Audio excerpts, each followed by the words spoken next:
You just bought a brand new car, you paid extra for that premium audio, you crank up that volume, and next thing you know, the audio just does not sound all that great. Before you head on back to the dealership, let me show you how to fix that.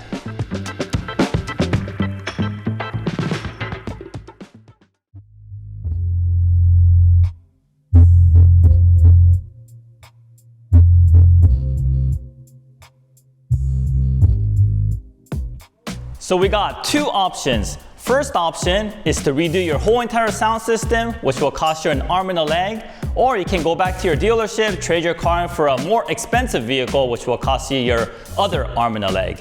What if I tell you you can upgrade your sound system with more clarity, more bass, while keeping all your limbs? Introducing the Beat-Sonic Encore Alpha 3T3 power amplifier with not only one JBL active subwoofer, but two JBL active subwoofers. And here's my team to show you how it's done.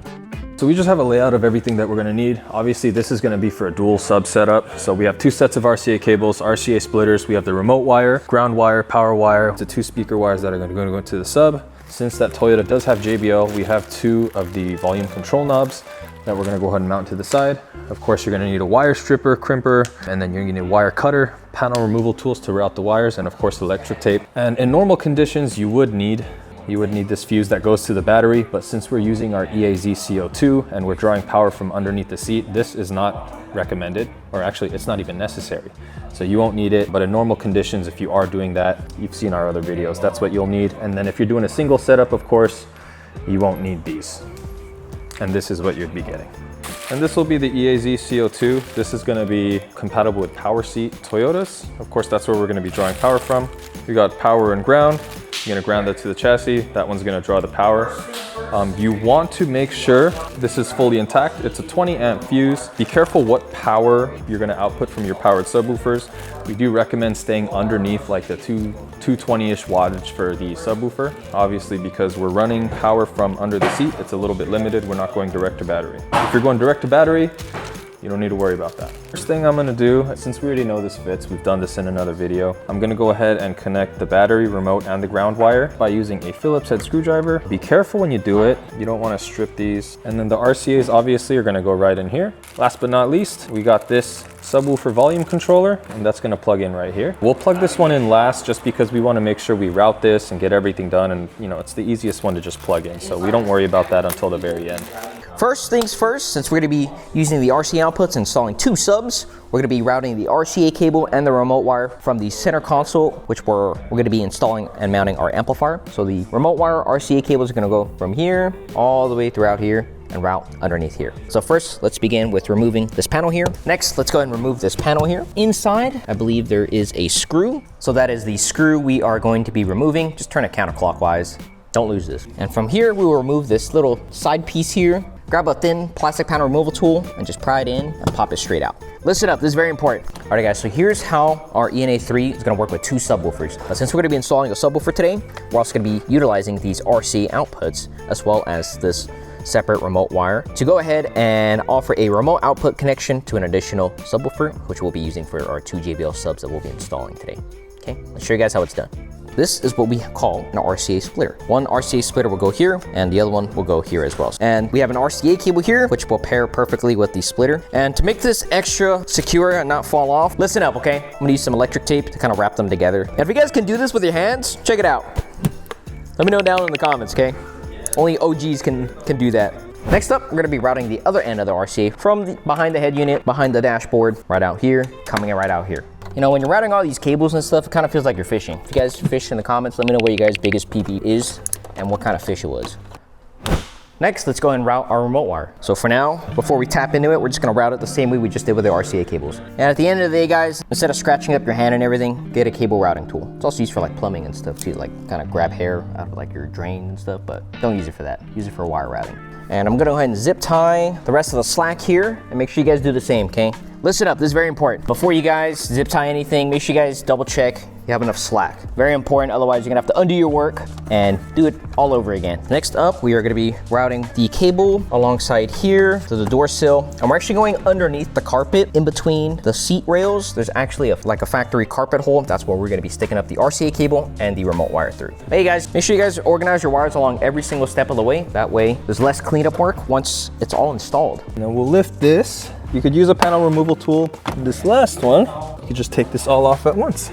Okay, so I'm gonna do this. That way they all route together, then it'll travel together. Resort to special forces, weapons, and tactics. Please make sure where your driving pedal and your brakes are, you go over it and around it on the back side. If you do it to the front, I can't help you. It's pretty stable and hard. Don't worry, you could lift it. It's wires, they're all flexible. It's not cement.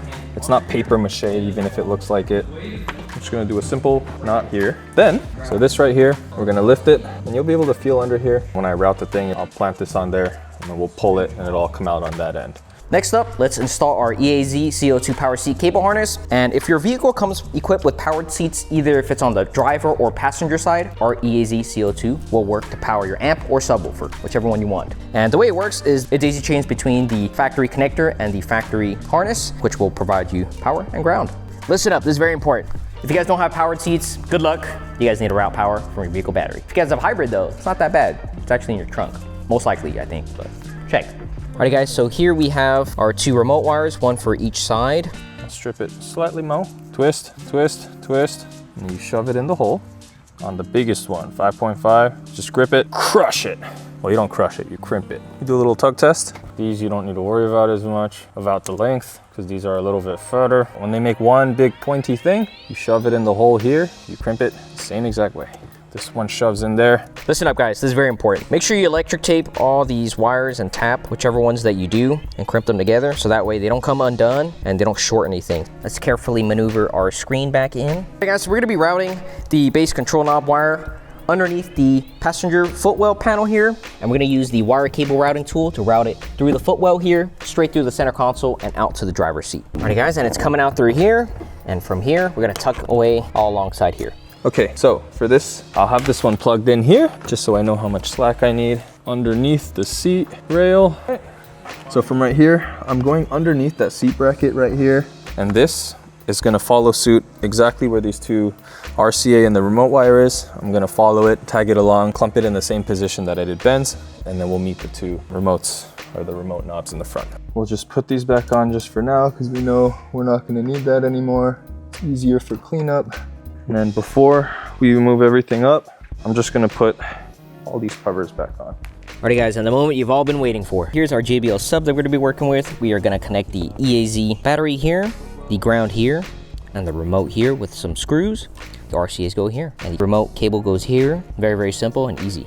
You see how we stripped the wires earlier in the video? We did the same to these two over here, just to make sure that they're all staying together. You could just twist them up. All right, so here's what we're looking at. Get a Phillips head screwdriver. Yellow is gonna be power. Righty tighty, lefty loosey. Here's the remote wire. You go ahead and tighten this. Same thing for the ground wire. It's really important that there's no exposed wire at the other end of it.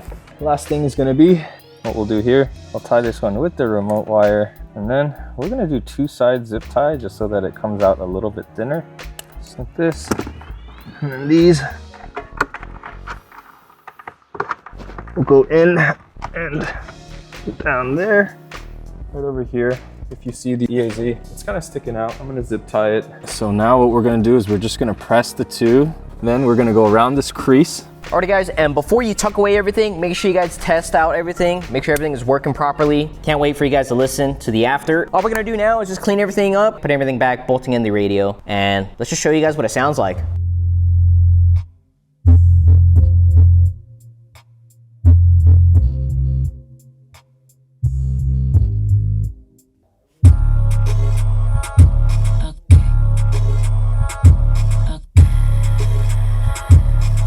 All right guys, now we have an amazing sounding car, more clarity, more bass, and we got to keep our limbs. If you haven't yet, help our channel, give us that subscribe button, hit that like below. We really appreciate it. And if it was you, what would you do? Thank you very much for watching, and I'll see you guys on the next video.